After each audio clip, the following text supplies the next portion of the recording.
ગયા વર્ષે જે વંચિત ખેડૂતો છે એની આંકડાકીય માહિતી આપવામાં આવે। વંચિત ખેડૂતો છે એની અમને માહિતી આપવામાં આવે, જેથી સરકારના કૃષિ વિભાગના એક એક ખેડૂતોના નામદીઠ અમે જાણ કરી આટલા ખેડૂતોને સહાય ચૂકવવામાં આવે એવી માંગણી કરી શકીએ। જિલ્લાના કેટલાય ખેડૂતોને સહાય ચૂકવવાની હતી, ત્યારે અમારા તાલુકાના 25,000 જેટલા ખેડૂતો બાકી હતા, સહાયથી વંચિત હતા। વિકાસ અધિકારીની ચેમ્બરમાં પહોંચીને ખેડૂતોએ આખરી રજૂઆત કરી।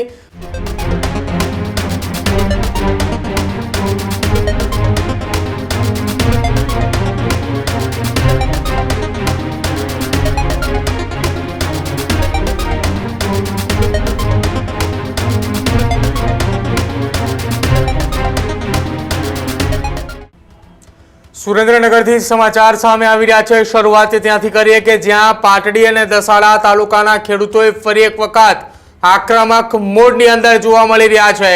પાક સહાયને લઈને સુરેન્દ્રનગરના ખેડૂતોએ હલ્લાબોલ કરી છે। સુરેન્દ્રનગરની અંદર પાક સહાયની માંગણી સાથે ખેડૂતોએ હલ્લાબોલ કર્યો। હલ્લાબોલ કરતા ખેડૂતોએ પાટડી તાલુકાના વિકાસ અધિકારીને આવેદન પત્ર પાઠવ્યું છે।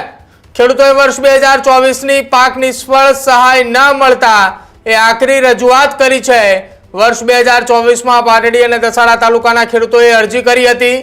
સુરેન્દ્રનગર જિલ્લાની અંદર અંદાજે 70,000 કરતાં પણ વધુ ખેડૂતોએ નિષ્ફળ પાક જતા સહાય માટે અરજી કરી હતી। ખેડૂતોએ તત્કાલ સહાય ચૂકવવામાં આવે તે પ્રકારની માંગ કરી છે। રાજ્યની અંદર એક તરફ અત્યારે 2025ની અંદર સર્જાયેલા માવઠાની સહાયની વિતરણ ચાલી રહી છે, તેવામાં સુરેન્દ્રનગરના દસાડા અને પાટડી તાલુકાના ખેડૂતોએ વર્ષ 2024ની પાક નુકસાનીના સહાયની માંગણી કરી છે। વિકાસ અધિકારીને આવેદનપત્ર પાઠવતા કહ્યું છે કે જો અમારી માંગણી નહીં સ્વીકારવામાં આવે તો આવનારા સમયની અંદર દસાડા અને પાટડી તાલુકાના ખેડૂતોએ ગુજરાત હાઈકોર્ટમાં જવા માટેની તૈયારી દર્શાવી છે। મોટી સંખ્યામાં ખેડૂતોએ વિકાસ અધિકારીને મુલાકાત કરવા માટે પહોંચ્યા હતા કે જે આવેદનપત્ર પણ પાઠવ્યું હતું। આવેદનપત્ર પાઠવ્યા દરમિયાન ખેડૂતોએ વિકાસ અધિકારી સમક્ષ કેટલીક રજૂઆત કરી હતી, જે રજૂઆત સાંભળ્યા બાદ વિકાસ અધિકારીને એક આવેદનપત્ર આપ્યું હતું અને આ આવેદનપત્રની અંદર દસાડા અને પાટડી તાલુકા સહિત સુરેન્દ્રનગર જિલ્લાના ખેડૂતોને યાદી આપવામાં આવી હતી કે વર્ષ 2024ની અંદર સુરેન્દ્રનગર જિલ્લાની અંદર પાક નુકસાનીને લઈને કુલ 70,000 જેટલા ખેડૂતોએ પાક નુકસાનીના સહાય માટેના ફોર્મ ભર્યા હતા, અરજી કરી હતી, જેમાં ખેડૂતોને સહાય ન મળતા હવે ખેડૂતોએ લડી લેવાના મૂડમાં જોવા મળી રહ્યા છે। વિકાસ અધિકારીની ચેમ્બરમાં પહોંચીને ખેડૂતોએ આખરી રજૂઆત કરી અને રજૂઆત બાદ અલ્ટિમેટમ પણ આપવામાં આવ્યું છે। અલ્ટિમેટમ આપતા એમ પણ ખેડૂતોએ કહ્યું કે આવનારા સમયમાં ગુજરાત હાઈકોર્ટમાં જવા માટેની તૈયારી છે। હાઈકોર્ટ સુધી જવાની તૈયારી દર્શાવનાર ખેડૂતોએ શું નિવેદન આપ્યું સાંભળો। આજે તાલુકા પંચાયત કચેરી પાટડી ખાતે તાલુકા વિકાસ અધિકારીશ્રીને મળવા માટે ખેડૂત હિતરક્ષક સમિતિ પાટડીના પ્રમુખ આગેવાનો તેમજ એવા ખેડૂત મિત્રો કે જેને ગયા વર્ષે ઓક્ટોબર 2024માં જે ભારે વરસાદથી ખેડૂતોને નુકસાન થયું હતું અને સરકારશ્રી દ્વારા જે સહાય ચૂકવવા માટેનો પરિપત્ર જાહેર કરવામાં આવેલ હતો, એ પરિપત્રના આધારે જિલ્લાના કેટલાય ખેડૂતોને સહાય ચૂકવવાની હતી, ત્યારે અમારા તાલુકાના 25,000 જેટલા ખેડૂતો બાકી હતા, સહાયથી વંચિત હતા। ત્યારે લગભગ છેલ્લા સવા વર્ષથી ખેડૂત હિતરક્ષક સમિતિ આ સહાય મેળવવા માટે ખેડૂતોને સાથે રાખી અને અલગ અલગ જગ્યાએ જે રજૂઆતો કરે છે, રજૂઆતોના પરિણામ બાદ સરકારશ્રીના કૃષિ વિભાગ દ્વારા એક ઠરાવ એવો કરવામાં આવેલો હતો કે તમામ જે વંચિતો છે એમને સહાય મળી જશે અને એમાં ખાસ કરીને કપાસ જે પકવતા ખેડૂતો છે એમને જ સહાય આપવામાં આવે છે।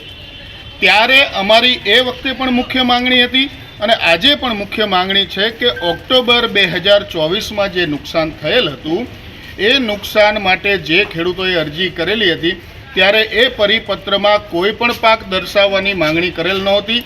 એટલે આ વંચિત જે ખેડૂતો છે એ બધા એવા ખેડૂતો છે કે જે પહેલી વખત જે પરિપત્ર થયો એ પરિપત્રના આધારે તમામ ખેડૂતો લાભાર્થી તરીકે પાત્રતા ધરાવે છે। ત્યારે અમારી સ્પષ્ટ માંગણી છે કે તમામ વંચિત ખેડૂતોને, નહીં કે માત્ર કપાસના ખેડૂતોને, તમામને 2024ની સહાય આપવામાં આવે। તેમજ આજે તાલુકા વિકાસ અધિકારી શ્રી પાસે એવી માંગણી કરી છે કે તમે કેટલા ખેડૂતોને ચૂકવણું કર્યું છે, કયા આધારે ચૂકવણું કર્યું છે અને કેટલા ખેડૂતો બાકી છે, જેથી જે વંચિત ખેડૂતો છે એની અમને માહિતી આપવામાં આવે, જેથી સરકારના કૃષિ વિભાગને એક એક ખેડૂતોના નામ દીઠ અમે જાણ કરી આટલા ખેડૂતોને સહાય ચૂકવવામાં આવે એવી માંગણી કરી શકીએ. તેમજ જો સરકારનો કૃષિ વિભાગ માંગણી અમારી ન સ્વીકારે તો તમામ ખેડૂતો જે વંચિતો છે એમને સાથે રાખી અને કાયદાકીય રીતે ગ્રાહક સુરક્ષા અથવા તો હાઈકોર્ટમાં અપીલ કરીને પણ આ ખેડૂતોને સહાય ચૂકવવા માટેની અમારી મુખ્ય માંગણી છે.